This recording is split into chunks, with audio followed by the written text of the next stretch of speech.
So from today, we are going to start with motion in one dimension, 1D motion, and जहाँ जहाँ required रहेगा वहाँ वहाँ concept बताऊंगा मैं आपको. कॉन्सेप्ट तो ज़्यादा इसमें कुछ है नहीं, right. Just you must know equations of kinematics, और कुछ ज़्यादा है नहीं इसमें. ओके, तो let's start with first question.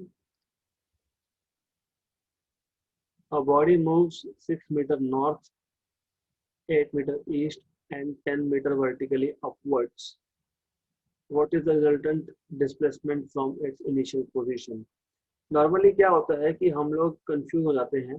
क्यों? क्योंकि हम लोग जब ईस्ट वेस्ट नॉर्थ साउथ दिखाते हैं तो हम लोग टू डायमेंशनल प्लेन पे ऐसा दिखाते हैं. तो 6 मीटर नॉर्थ मतलब हम लोग क्या करते हैं कि हमारा जो ऑब्जेक्ट है वो ओरिजिन से 6 मीटर नॉर्थ पे गया, राइट. उसके बाद वो 8 मीटर ईस्ट मतलब यहाँ गया towards positive X axis, and 10 meter vertically upward से वापस उसको ऊपर ले जाते हैं. ये गलत है. This is wrong. Why this is wrong? क्योंकि डायरेक्शंस जो होते हैं एक्स वाई प्लेन में होते हैं, जेड प्लेन में नहीं. मतलब नॉर्मली अगर आप इसको ग्राउंड पे लेते हो तो first of all while associating directions, what you should do is draw 3 axes first. सबसे पहले ये काम होना चाहिए. You should draw 3 axes. ये x axis, ये y axis, और y axis को मैं एक्सटेंड करता हूँ यहाँ पे, and this is z axis here. तो x axis मतलब ईस्ट डायरेक्शन होता है, और वेस्ट मतलब होता है आपका -x. तो यहाँ हो गया आपका वेस्ट, राइट. यहाँ पे ये है आपका north, and here you have south. So according to the question, the object is basically going 6 meter north, right. So it is going 6 meter north like this, right. इसका मतलब 6 j cap component होगा उसमें. j cap या minus j cap दोनों में से कोई भी ले लो, फर्क नहीं पड़ता, right. Doesn't make any difference if you take -6 j cap also. अगर आपने नॉर्थ को प्लस लिया है तो प्लस, नहीं तो माइनस, कोई फर्क नहीं पड़ता. 8 मीटर ईस्ट, फिर उसके बाद वो आ गया ईस्ट में, तो it is going here. So O से सी, सी से ए. अब गया vertically up, 10 meter vertically up. तो अब गया ये यहाँ से ऊपर की तरफ बी पे, लेट अस से. मतलब अल्टीमेटली ये 3 डायमेंशनल वेक्टर है from O to B. It is a 3-dimensional vector from O to B. Remember, directions you associate on a 2-dimensional plane. Remember, directions east, west, north, south, they are on 2-dimensional plane, not in 3 dimension. So according to the question, displacement R bar is nothing but simple है 6 J cap plus 8 I cap plus 10 के cap, क्योंकि north मतलब J cap, east मतलब I cap, और vertically up मतलब के cap. तो आपको मैग्नीट्यूड निकालना है. मैग्नीट्यूड कैसे निकालते हो? कंपोनेंट्स का स्क्वायर और उसका एडिशन. तो ये आ गया 6 स्क्वायर 36 प्लस 64 100 प्लस 100 200, मतलब ये आ गया 100 इंटू 2 का रूट मतलब 10√2. तो 10√2 is the resultant displacement from its initial position. मैं वापस बता रहा हूँ, यहाँ पे जो क्वेश्चन है, it is not actually a question from 1D motion, but it was a good question, तो मैंने इंक्लूड कर लिया इसको, राइट. आपको बोला है a body moves 6 meter north, right. Imagine करो आप आपके घर के बाहर खड़े हो और आप नॉर्थ में मूव कर रहे हो. 6 मीटर नॉर्थ में गए, फिर 8 मीटर ईस्ट में गए, फिर सीढ़ी दिखी और सीढ़ी पे ऊपर चढ़ गए. तो साउथ, नॉर्थ, ईस्ट, वेस्ट ये अर्थ की सरफेस पे, और ऊपर गए मतलब अल्टीट्यूड मतलब हाइट पे गए. तो एक्स वाई और जेड तीन कंपोनेंट्स है वहाँ पे, और तीनों की वैल्यू दी हुई है हम लोगों को, राइट। तो this is what you have to understand in this question. बहुत सिंपल है, डिस्प्लेसमेंट का वेक्टर बन गया और then you have just taken magnitude of it, बाकी कुछ नहीं, सिंपल था ये। सेकेंड क्वेश्चन इज मोर और लेस सिमिलर, अच्छा क्वेश्चन है ये। A person moves 30 metre north, तो मैंने अभी ऑलरेडी बता दिया नॉर्थ, मैं वापस यहाँ ड्रॉ ही कर देता हूँ। प्लस एक्स एक्सिस ईस्ट होता है, माइनस एक्स एक्सिस वेस्ट होता है,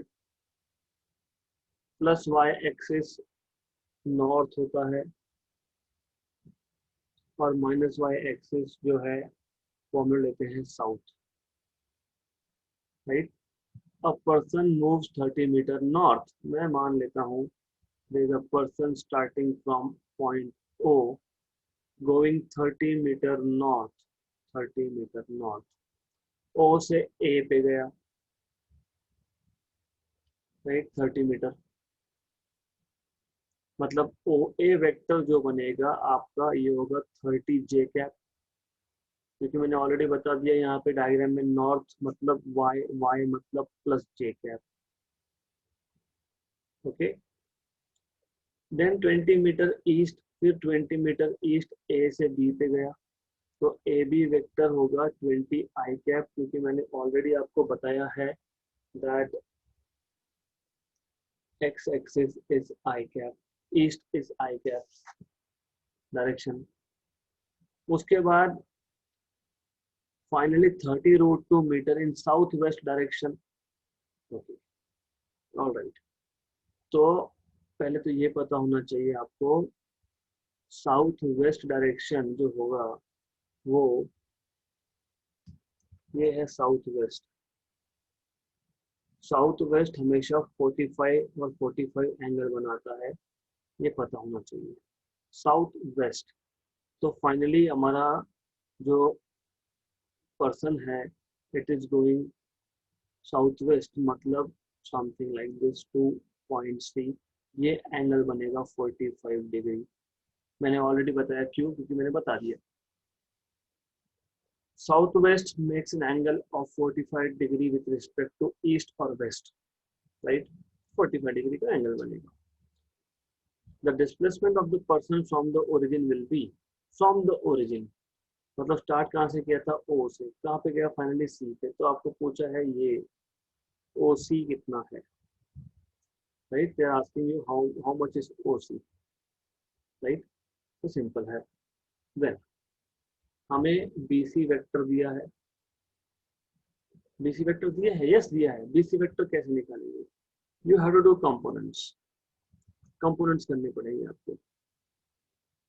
बीसी वेक्टर का एक कंपोनेंट ये होगा यहाँ पे vertical component, this is one component, और एक होगा यहाँ पे अदर कंपोनेंट, दोनों 45 पे है। तो you should know BC vector का मैग्नीट्यूड 30√2 है, तो ये जो ऊपर का कंपोनेंट है ये होगा 30√2 कॉस ऑफ 45 डिग्री, क्यों, क्योंकि वो एडजेसेंट साइड है एंगल का। और ये जो दूसरा कंपोनेंट है ये होगा 30√2 sine of 45 degree, right. But ये भी नेगेटिव और ये भी नेगेटिव, क्योंकि कॉस कंपोनेंट भी नेगेटिव एक्स में है और साइन कंपोनेंट नेगेटिव वाई में है। तो बीसी वेक्टर क्या बना आपका, -30√2 cos of 45 degree I cap minus I cap because it is a negative x minus 30√2 sine of 45 j cap, okay. तो BC बार क्या बना आपका, -30√2 cos of 45 1/√2 I cap minus 30√2 sine of 45 is again 1/√2 j cap, तो √2 cancel cancel, तो BC vector आपका बन गया -30 आई cap -30 जे cap, okay. हमको ओसी पूछा है, ये क्या है, ये तो आपका रिजल्टेंट वाला ही काम है, देखो क्या है, ओ से गया ए पे, ए से गया बी पे, बी से गया सी पे. So OC bar is what? OC bar is just resultant of OA bar plus AB bar plus BC bar. Simple, simple, right? This is how you do vectors. OA is OA bar plus AB bar plus BC bar is OC bar. Simple. सिर्फ add तो करते आना है आपको net displacement के लिए. OA पता है, यस 30 J कैप. ए भी पता है, यस 20 आई कैप. अभी सब फाइन करके रखा है. BC is minus 30 I cap minus 30 J cap. Cancel, cancel. तो minus 10 I cap is the displacement from origin. Of course दिख ही रहा है, finally वो कहाँ गया, west of O, है ना. Finally the person is in the west direction with respect to the origin. तो हमको क्या मिल गया, 10 metre along west, 10 metre along west, option number C, right. थोड़ा सा तो लिंक करना पड़ेगा आपको. डायरेक्शंस पता होने चाहिए. जब आप ईस्ट वेस्ट नॉर्थ और साउथ एक्स वाई प्लेन पे लेते हो तो एक्स एक्सिस मतलब I cap is east direction, minus I cap मतलब वेस्ट डायरेक्शन होता है, मतलब माइनस एक्स एक्सिस की बात कर रहा हूँ. Plus Y axis is north मतलब J cap, minus Y axis is south मतलब minus J cap. According to the question, a person moves 30 metre north मतलब 30 j cap is the displacement. तो पहला वेक्टर O से A is 30 j cap. Then moves 20 metre east मतलब A से लेके B point पे गया. A B वेक्टर जो आपका होगा वो 20 i cap होगा क्योंकि east is positive x direction. Finally तो 30 रूट टू साउथ वेस्ट. फिर ये पता होना चाहिए कि south west makes angle of 45 with west direction. तो एंगल मिल गया. तो BC वेक्टर के मैंने कंपोनेंट्स कर दिए. एक आया माइनस 30 रूट टू कॉस 45, एक आया minus 30 root two sine 45. Minus minus क्यों है, because of the direction, because minus x direction और माइनस वाई डायरेक्शन की वजह से आया. तो BC वेक्टर मिल गई. हमने क्या पूछा है, displacement of the person from the origin. तो OC बार पूछा है. What is OC bar? O to A to B, B to C, that is OC बार. तो OC bar is OA bar plus AB bar plus BC बार. सब add करते गए मिल गया minus 10 आई cap. Minus 10 आई cap का मतलब क्या, माइनस 10 आई cap का मतलब ये कि माइनस आई कैप मतलब वेस्ट में है फाइनली वो फाइनल, एंड 10 मतलब 10 metre along west, option number C. Next question. A train has a speed of 60 kilometre per hour for the first 1 hour. तो मैं केस 1 और केस 2 में डिवाइड कर लेता हूँ. Speed 60 kilometre per our for the first 1 hour and 40 kilometer per hour for the next half hour. तो its average speed in kilometer per hour is. सबसे पहले डिस्टेंस कितना कवर किया वो देखो. Distance velocity into time. This is distance. Okay, average speed बाद में find करेंगे, मैं डिस्टेंस की बात कर रहा हूँ. क्यों कर रहे हैं समझेगा आपको, why I am doing this. तो ये आएगा 60 इंटू 1, दैट इज 60 किलोमीटर. और distance in second case is V2 T2, that is 40 into half, that is 20 kilometer. Why? Because average speed is nothing but total distance by total time. याद होना चाहिए था आपको कि हम लोगों ने 1D मोशन में थ्योरी पार्ट में ये किया है, average speed is total distance upon total time. इसलिए मैं हमेशा बोलता हूँ कि you should do theory first. मैं बार बार बोलता रहता हूँ कि without theory you should not go on solving JEE NEET type of questions. अगर वो किया होता तो पता था total distance upon total time average speed. तो total distance is S1 plus S2, total time is T1 plus T2, and S1 plus S2 is 60 plus 20 and time is 1 plus half hour. मैं metre पर second में नहीं कर रहा हूँ क्योंकि ultimately answer मुझे किलोमीटर पर आवर में पूछा है. तो 80 upon 1 plus half is 3/2, that is 160/3. 160 by 3 is 53.33. So we have answer as 53.33 kilometre per our. तो पहले 1 घंटे तक 60 किलोमीटर पर आवर की स्पीड से ट्रेन चलती रही, अगले हाफ आवर के लिए 40 किलोमीटर पर आवर की स्पीड पे चलता रहा। तो हमने देखा कि how much distance is covered in first 1 hour and then next half hour. So distance, total distance upon total time is average speed. तो हमने just average ले लिया and it came out to be 53.33.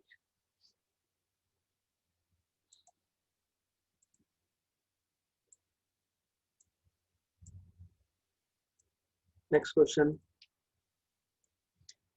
A 150-meter long train is moving with a uniform velocity of 45 km per hour. The time taken by the train to cross a bridge of length 850 meter is. Alright, तो हमको पता है that time is distance upon velocity.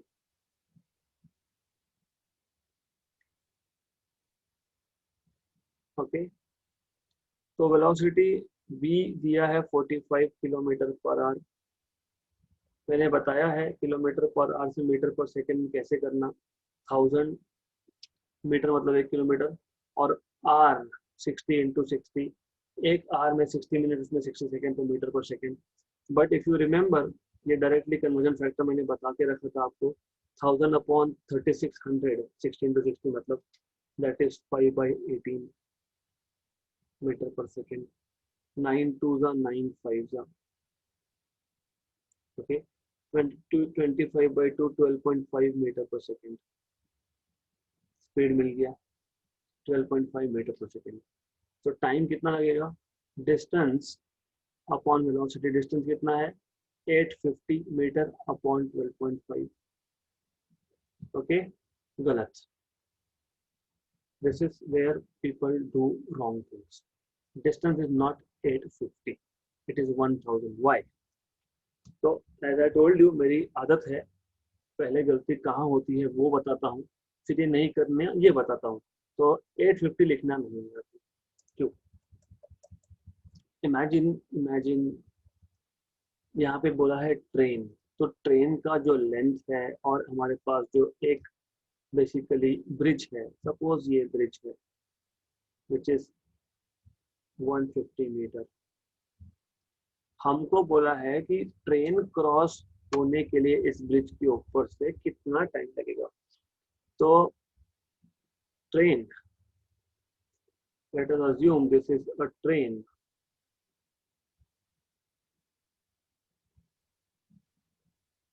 ये train का front end enter करेगा, पूरा 850 metre का bridge cross करेगा, और जब बाहर निकलेगा तो बैक एंड बाहर निकलेगा। जब तक बैक एंड, ट्रेन का बैक एंड ब्रिज क्रॉस कर नहीं लेता तब तक ट्रेन क्रॉस हुआ है ऐसा हम बोल नहीं सकते। You have to understand what I am saying. Train cross होने का मतलब क्या? ट्रेन क्रॉस होने का मतलब ये कि फ्रंट एंड ने एंटर किया और बैक एंड ने एग्जिट किया। तो टोटल लेंथ क्या होगा आपका? length of train plus length of bridge. Length of bridge is 850, sorry, and length of train is 150. Length of bridge is 850 meter, length of train is 150 meter, मतलब total length आपका आएगा ये 150 plus 850 total length. So this is a mistake which normally happens. So time is distance upon velocity. Distance is 850 of the bridge and 150 of the train divided by velocity is 12.5. 1000 by 12.5. ये easy है। ये 12.5 into 8 is 100, तो 80 second. तो 80 second is the answer. Connect करो। Train cross होना मतलब train का front end enter करना और बैक एंड एग्जिट करना, तब बोल सकते हैं कि ट्रेन क्रॉस हो गई। राइट। तो ट्रेन का लेंथ प्लस ब्रिज का length will be total length. तो ये गलती नॉर्मली होती है, राइट। आपको टोटल लेंथ 1000 लेना पड़ेगा यहाँ पे, बिकॉज गलती होती है इसलिए मैंने सेम टाइप का question with just 100 metre length रखा है यहाँ पे। ओके, लेंथ 100 मीटर, पहले में 150 था। ओके, तो ये आप खुद सॉल्व करोगे अब मतलब ये असाइनमेंट है। And as I told you, अगर डाउट्स है आप लोगों को तो it will be taken care of at the end of the session. Please don't raise hands in between. I will answer your questions.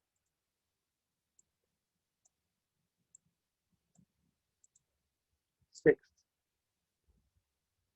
ये भी इंटरेस्टिंग अच्छा क्वेश्चन है, and as I told you level I will maintain a good level, तो ये एक good level question है। A bullet fired into a fixed target, हमारे पास एक फिक्स्ड टारगेट है। Let us say this is that fixed target, थोड़ा बड़ा दिखा रहा हूं मैं। loses half of its velocity after penetrating 3 centimeter. तो सपोज बुलेट ए पॉइंट से एंटर किया, बी पॉइंट तक आते आते 3 सेंटीमीटर के डिस्टेंस में वेलोसिटी हाफ हो गया, मतलब यहाँ पे अगर u था तो बी पॉइंट पे u/2 हो गया। How much further it will penetrate before coming to rest assuming that it faces constant resistance to motion, मतलब सी पॉइंट पे आके वो रेस्ट पे हो जाएगा, वेलोसिटी 0 हो जाएगा फाइनल। तो how much further it will penetrate, मतलब बी से लेके सी तक का डिस्टेंस पूछा गया है आपको। Assuming it faces constant resistance to motion, मतलब रिटार्डेशन, मतलब डी एक्सेलरेशन कांस्टेंट है। Rate of change of velocity decrease, rate basically decrease हो रहा है ना वेलोसिटी, यहाँ पे वेलोसिटी इज डिक्रीजिंग, तो हर एक सेकंड में वेलोसिटी का जो रेट है डिक्रीज होने का वो सेम है। तो मैं इसको दो केसेस में डिवाइड करने वाला हूँ। Case number 1 where bullet is going from A to B, इस केस में इनिशियल वेलोसिटी आपका है u और फाइनल वेलोसिटी v1, ये है u/2। Distance s1 is 3 centimetre, right. पहले केस से मुझे क्या मिलेगा, मुझे मिलेगा रिटार्डेशन, ए की वैल्यू मिलेगी कैसे, v1 square equal to u1 square plus 2a1 s1। Kinematics मैंने ऑलरेडी बताया, except for first few question, normally 1D motion में हम इक्वेशंस ऑफ मोशन मतलब कैनेमैटिक्स के इक्वेशन यूज करते हैं। तो what is v1 here, it is u/2, मतलब u/2 का square, right, equal to u square plus 2a s, distance is 3 centimetre, centimetre में ही रख रहा हूँ मैं क्योंकि हमको फाइनल आंसर सेंटीमीटर में ही चाहिए। तो u स्क्वायर बाई 4, ये शिफ्ट कर देंगे, minus u square equal to 6a, तो ये आ जाएगा आपका -3u square by 4 equal to 6a। Okay, 1 and 2 तो a is equal to -u square by 8। देखो नेगेटिव साइन आना चाहिए था, नेगेटिव साइन का मतलब होता है रिटार्डेशन, डी एक्सेलरेशन होता है। Now I can take case 2 which is B to C। अब आपको ये पता होना चाहिए कि initial velocity at point B, right, is final velocity of case 1, है ना, सिंपल, मतलब क्या था, u/2 था इन शॉर्ट। ओके, u/2 था। Final velocity in second case is 0, B point की वेलोसिटी पता है ना हमको u/2, तो मैं ऐसा नहीं भी लिखूंगा तो चलेगा, u2 इज u/2 क्योंकि B point velocity is u/2। Finally तो ऑब्जेक्ट स्टॉप होने वाला है ना, बोला है ना, बोला उन्होंने। How much further it will penetrate before coming to rest, मतलब फाइनल वेलोसिटी इज 0 और s2 आपको फाइंड करना है। तो वापस मैं वही इक्वेशन यूज करके कर सकता हूँ, तो आई can say v2 square equal to u2 square plus 2a2 s2। v2 is 0 शून्य, u2 is u/2 u square by 4। 2 negative क्यों लिख रहा हूं मैं, क्योंकि a मतलब कांस्टेंट है ना, तो a1 a2 तो सेम है, तो मैं यहाँ पे a लिख दूंगा। उन्होंने बोला है कांस्टेंट रेजिस्टेंस टू मोशन, मतलब acceleration D acceleration is constant, और a की वैल्यू क्या थी, नेगेटिव थी, इसलिए negative u square by 8।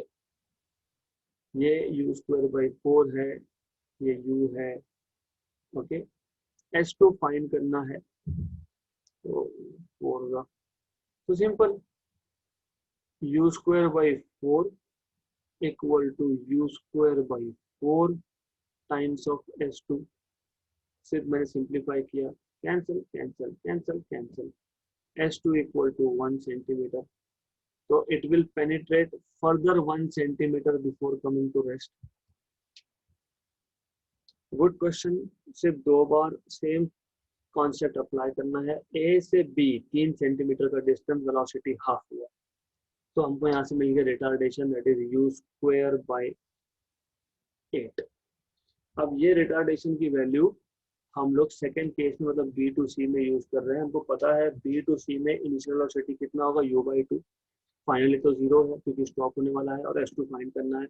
So v2 square equal to u2 square plus 2a s2, ये यूज कर लिया, and then I have obtain answer to be 1 centimetre in this case.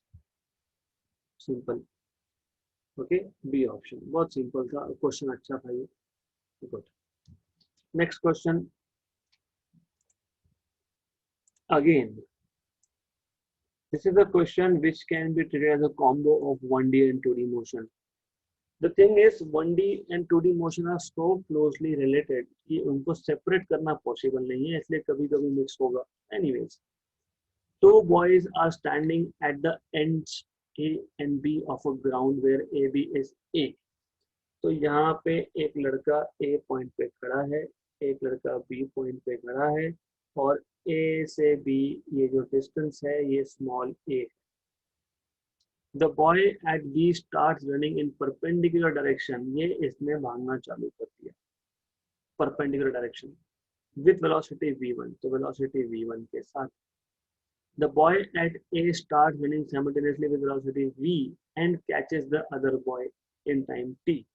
ये भी भागना चालू किया और C पॉइंट पे आके उसने पकड़ लिया B को, with velocity v भागा था ये सब टाइम t में हुआ। All this has happened in time t। So let boy at A catches boy at B, initially at B actually, right? तो मैं सब बोल दूंगा at हटा देंगे हम लोग, क्योंकि otherwise it will create confusion। I don't want to have any kind of confusion here। Okay, so let's say boy A catches boy B at point C, right? So distance covered by A, distance covered by boy A in time t is AC equal to, what is distance, velocity into time।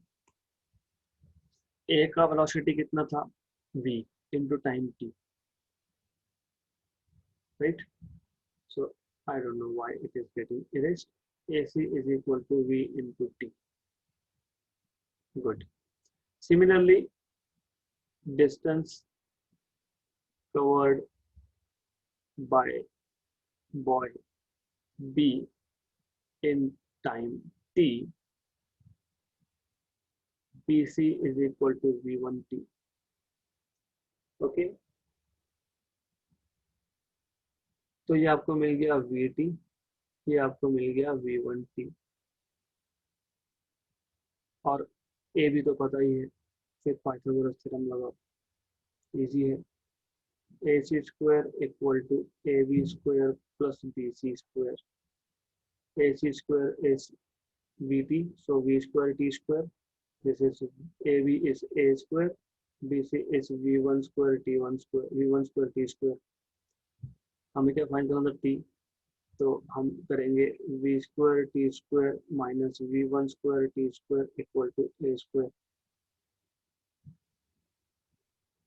तो t square v square minus v1 square equal to a square.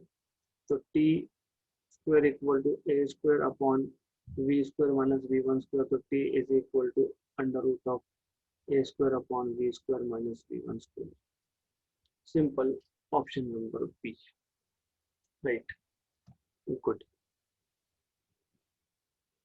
So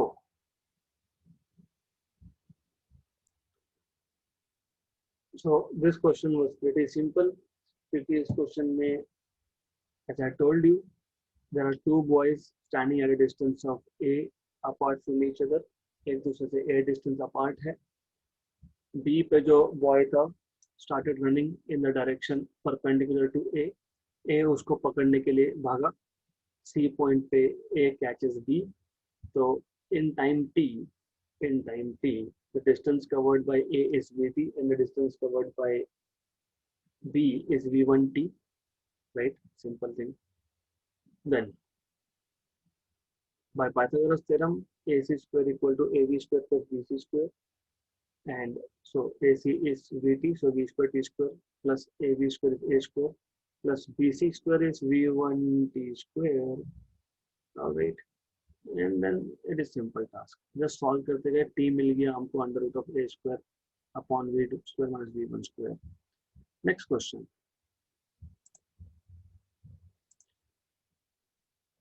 This type of questions are intentionally included here. Why? A car travels half the distance with constant velocity, 40 km per hour. v1 is 40 km per hour, and the remaining half distance with a constant velocity is 60 km per hour. What is average velocity? What is v average? Normally हम लोग क्या करते हैं, हम लोग लिखते हैं v1 plus v2 by 2. Okay, right? That is not correct here. Why? Average v1 plus v2 by 2 कब होता है? जब आप टाइम को इक्वल पार्ट्स में स्प्लिट करते हो तब. मतलब मैं अगर ऐसा बोलता कि पहले हाफ आवर में स्पीड v1, फिर अगले हाफ आवर में स्पीड v2, या फिर पहले 1 आवर में v1 अगले 1 आवर में v2. ओके, तो टाइम इंटरवल को आप इक्वल पार्ट्स में स्प्लिट कर रहे हो. पहले टाइम इंटरवल में v1 है, दूसरे टाइम इंटरवल में v2 है, तो average v1 plus v2 by 2 होगा. यहाँ पे intervals are not made over time, the intervals are made over distance. So इस केस में you don't get average as v1 plus v2 by 2. that is incorrect. तो ऐसा नहीं चलेगा. इस केस में आपका आएगा 2v1 v2 by v1 plus v2. तो याद रखना, नॉर्मल एवरेजिंग मतलब जैसे आप v1 plus v2 by 2 तीन होंगे तो v1 plus v2 plus v3 by 3. वो कब? जब टाइम इंटरवल्स में पहले टाइम इंटरवल में v1 स्पीड, फिर दूसरे में v2 स्पीड, फिर तीसरे में v3 स्पीड, तो average v1 plus v2 plus v3 by 3. यहाँ पे क्वेश्चन में मेंशन किया है, car travels half the distance with constant velocity 40 and remaining half with 60. तो 2v1 v2 upon v1 plus v2 ये यूज होगा. तो इजी है अगर आपको ये पता होता तो 2 टाइम्स ऑफ v1 आपको 40 दिया हुआ है, v2 आपको 60 दिया हुआ है, अपॉन v1 plus v2 मतलब 40 plus 60 मतलब 100. So easy है. 2 into 4 8 and 8 into 6 is 48. Right? 4800 by 100. तो 48 किलोमीटर पर आवर का एवरेज स्पीड होगा. Simple, right? Simple question. Next. A particle experiences a constant acceleration for 20 seconds after starting from rest. Particle ने rest से start किया, मतलब initial velocity उसका 0 था, and constant acceleration for first 20 second. If it travels a distance s1 in the first 10 seconds and a distance s2 in the next 10 seconds, then अच्छा question है.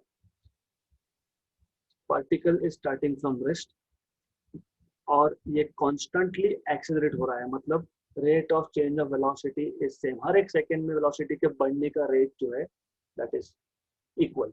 Constant acceleration का मतलब ये होता है, मतलब 0 अगले सेकंड में 10 मीटर पर सेकंड का स्पीड हो गया, अगले सेकंड में 20 हो गया, अगले सेकंड में 30 हो गया, अगले सेकंड में 40 हो गया. तो हर एक सेकंड में rate of change of velocity is same. ये बोलने का मतलब है उनका.